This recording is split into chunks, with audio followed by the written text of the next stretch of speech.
കഴിവുള്ളവർ അത് ഷെയർ ചേരാനാണെങ്കിൽ അല്ലെങ്കിൽ ചിലപ്പോൾ ഒരു മൃഗത്തെ വാങ്ങാനുള്ള പൈസ ഉള്ളവർ ആരാണോ അവർ വാങ്ങിച്ചറുക്കട്ടെ.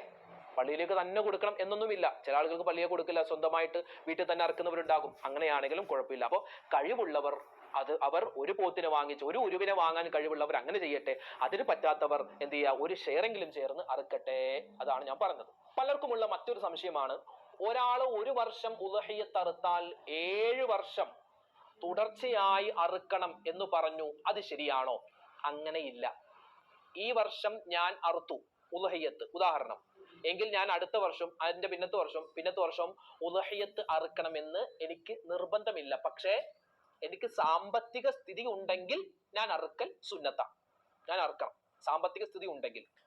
ഇനി മറ്റൊരു സംശയം, ഉസ്താദേ 7 പേർക്കാണല്ലോ ഷെയർ ചേരാൻ പറ്റുക. അപ്പോ ഒരാൾ ഒരു ഷെയർ ചേർന്നു എങ്കിൽ വരുന്ന മറ്റ് 6 വർഷവും അയാൾ ഷെയർ ചേരണം, എന്നാലേ ഉദ്ഹിയ്യത്തിന്റെ പ്രതിഫലം കിട്ടൂ, ഒരു പോത്തിന് അറുത്ത പ്രതിഫലം കിട്ടൂ. അങ്ങനെയുണ്ടോ? അങ്ങനെയും ഇല്ല. അതായത് ഒരാൾ ഒരു വർഷം ഒരു പോത്തിനെ ഉദ്ഹിയ്യത്ത് അറുക്കട്ടെ, അല്ലെങ്കിൽ ഒരു ഷെയർ ചേരട്ടെ, അല്ലെങ്കിൽ ഒരു ആടിനെ ഉദ്ഹിയ്യത്ത് അറുക്കട്ടെ, അവനിക്ക് ആ വർഷം അറുത്ത പ്രതിഫലം കിട്ടും. പിന്നെ അടുത്ത വർഷം അവനിക്ക് കഴിവുണ്ടെങ്കിൽ അവൻ അറുക്കട്ടെ, കഴിവില്ലെങ്കിൽ അവൻ അറുക്കണ്ട.